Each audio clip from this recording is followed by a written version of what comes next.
My name is Dr. Siri Satnam Singh, and I'm a licensed therapist. This week I'm sitting down with a Grammy Award-winning heavy metal artist who is still processing abuse from his childhood and how it impacts him as a father. He's the lead singer of Slipknot and Stone Sour. This is Corey Taylor.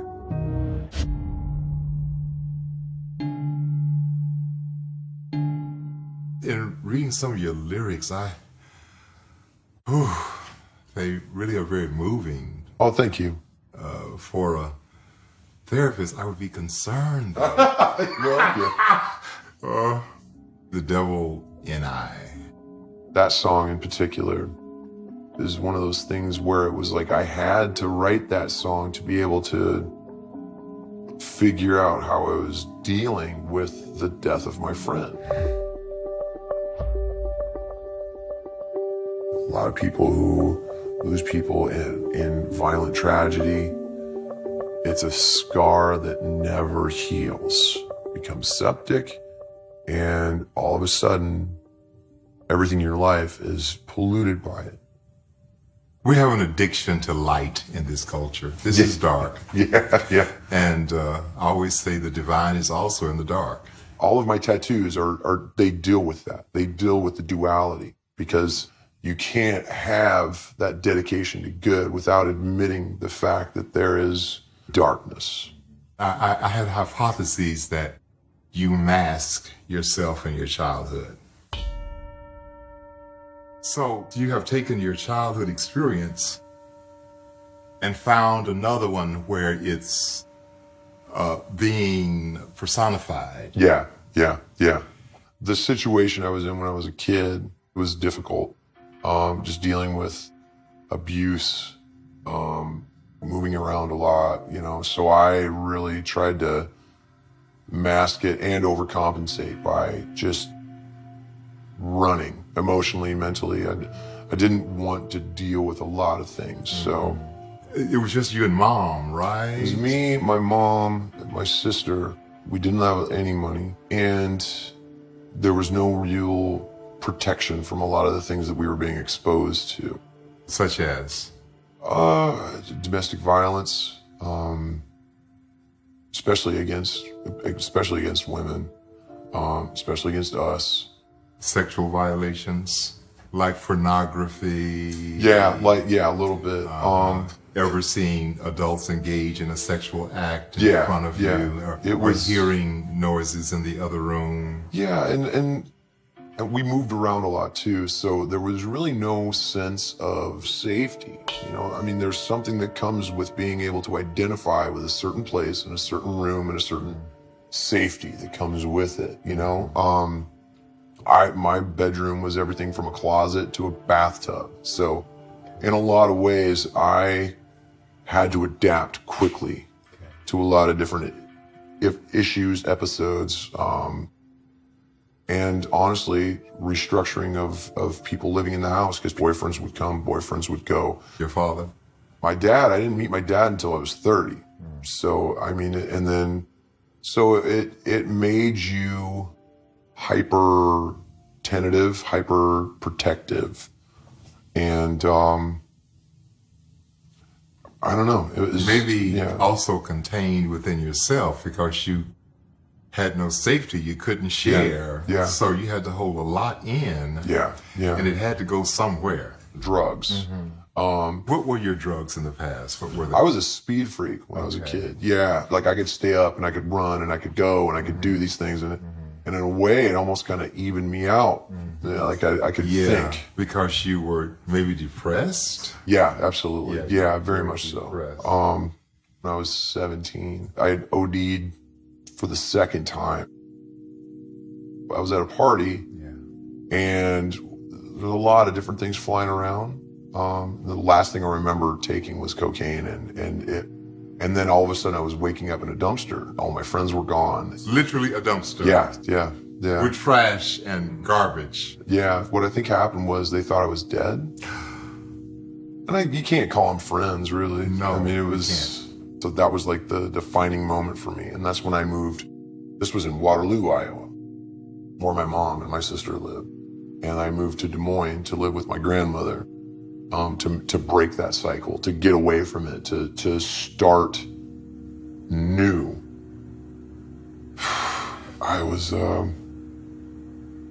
In researching men not raised with their fathers, there's a term that is used, half alive. The father can ignite something in the son that the mother cannot. Interesting. Okay. So, like, for example, in African culture, they take the young teens, the elder men, take the male teen away, and they put masks on and they do all these rituals and they scare the demons out of them. Really? So you had no male principle there to deal with the demons inside of you. Yeah. So then you acted them out.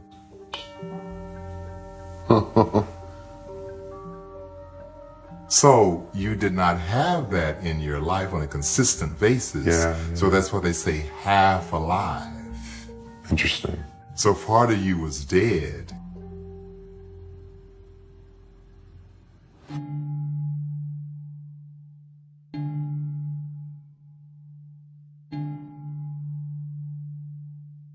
To revision your work, I think you're in the mythic world.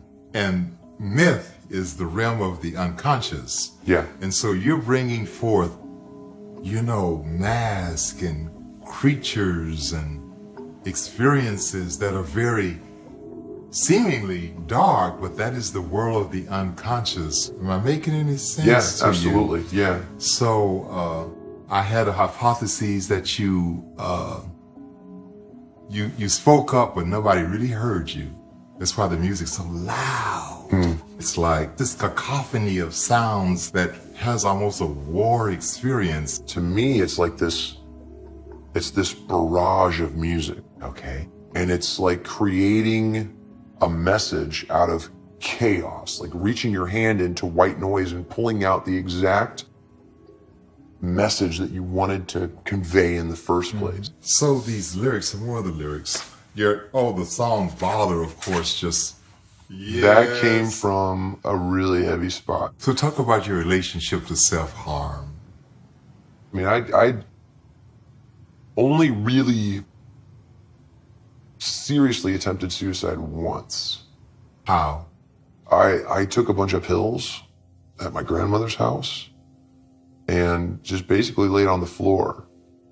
And my ex-girlfriend's mom stopped at my grandma's house out of nowhere to check on me, to see how I was, found me. An hour later, I'm drinking Ipecac and throwing up into a bucket.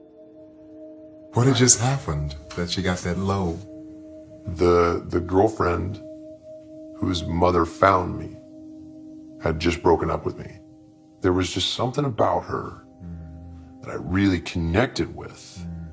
But when that went away, like a lot of me went with it. And I felt so empty that I had a hard time feeling anything other than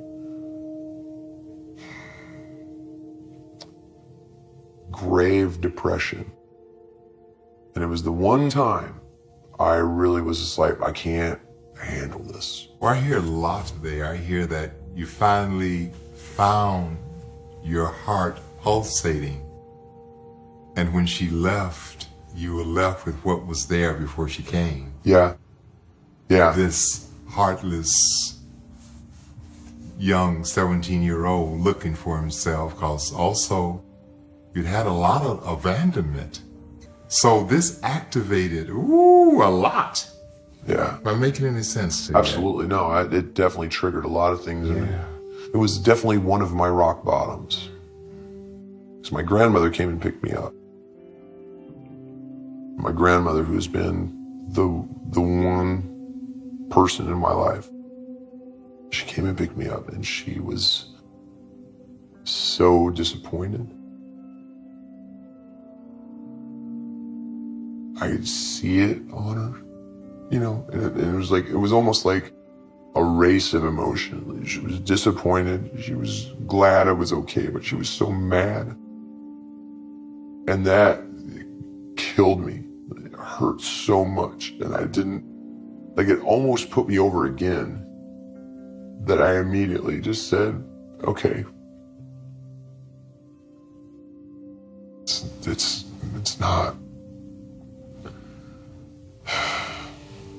it's not something you come back from.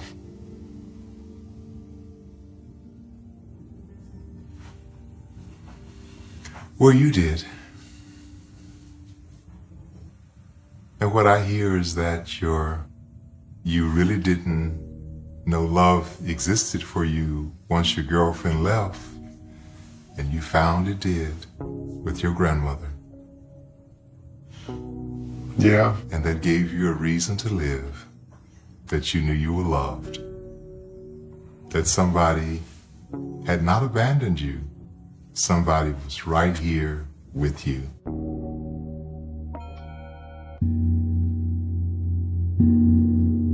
So this family that you came from, where you got sort of a challenging start, where are you with it now?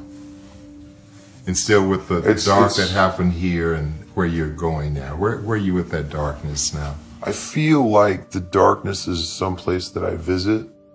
Like I don't live there. It's there. But it's something I feel like... Let's individualize them. Okay. I like your word, initialize. Yeah. Domestic violence, poverty, instability, childhood sexual abuse. That would be child, even though you weren't touched. I wasn't by my family. Oh, okay. I was raped by someone in the neighborhood. Okay. It was an old, yeah.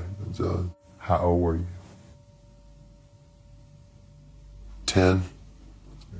How old were they? 16. Where we were living at the time, we moved around a lot. So obviously I had to make friends quickly. And there was really only one person to kind of hang out with, play with. And he was this 16-year-old kid. And he would invite me over to his house to play music. And one day it became something else. And I didn't tell anybody for a long time because he threatened to hurt me, threatened to hurt my mom. He ended up burning his house down. They fled in the night. It was kind of crazy. Well, that could attribute to a lot of the acting out behavior. Yeah. I never really knew where it came from until you shared that. I knew Dad wasn't there and Mom was unstable, but that is a severe psychological wound, especially for a young man. It's very damaging to the psyche and very unsettling. It took me a long time to feel safe. Yeah. That's the real wound. That's the real, I never heard it until that. That's the real, and you didn't tell anyone until what year? How old were you? Oh, I was... After 17, huh? Yeah. See, that's all that suicide, that's all that you didn't deal with. The drugs, everything, the mask, everything. I didn't tell anybody until I was probably 18. Yeah. And by that time, I'd found my tribe, as it were, like my tribe of misfits. Yeah. And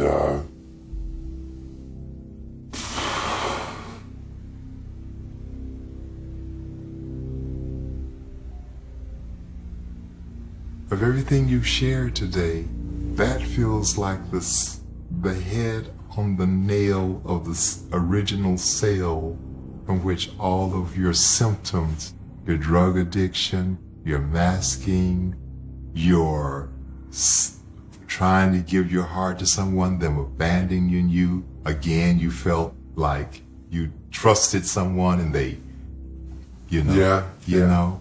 So that's the work. All of this other stuff is symptom.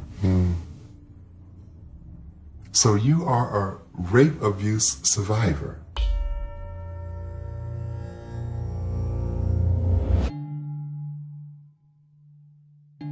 If you need to go to a survivors group, a sexual abuse survivors group, that may help you continue to release that. That's why all this symptom came about. Yeah. I never even thought about that. Yeah, there it is.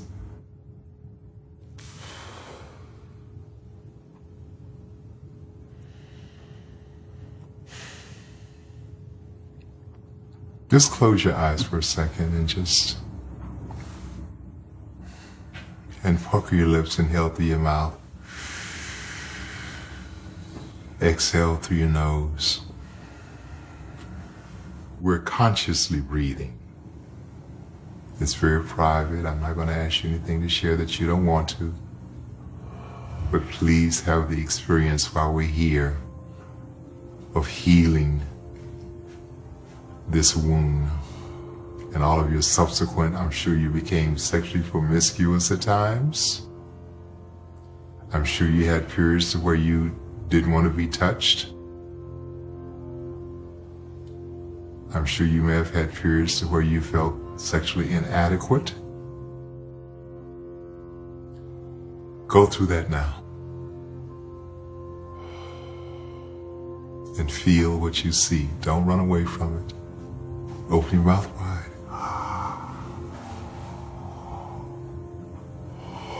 See that little boy there.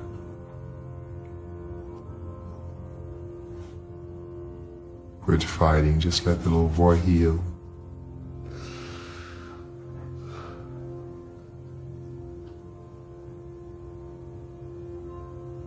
Open your mouth wide just for the last few seconds. Then through your mouth. Through your mouth. Go through the paranoia, the pain. Go through it as much as you can. Live it, see it. You're releasing this stuff. I'm not sitting you in it. I'm trying to get it out of your psyche. Let it go. Let it go. Let it go. Let it go. You just did the work. Let it go. Let it go. Just breathe through your nose. Let it go.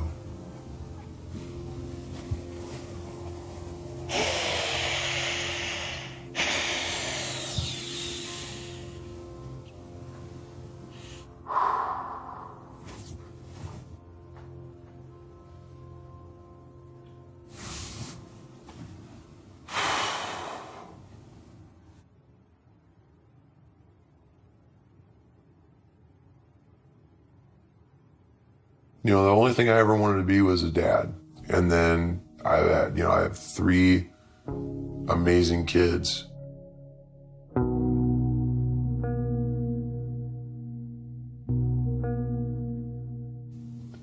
Never want my kids to be, I never wanted my kids to go through what I went through, so it was very important for me to, right out of the gate, set up college funds. Bills were paid, clothes were bought, food was made, everything. Solid foundation. They have a place to live, they have a room that's theirs, and they don't have to worry about anything. They're protected. I'm speechless. Usually I have words. This is word therapy, but I have no words. I'm just, well, we'll close with this. I always give it back to the unknown. I always enter the therapeutic situation, knowing nothing, and surrendering to the unknown. So these are angel cards. So just let the unknown communicate to you and just pick a card and see what happens.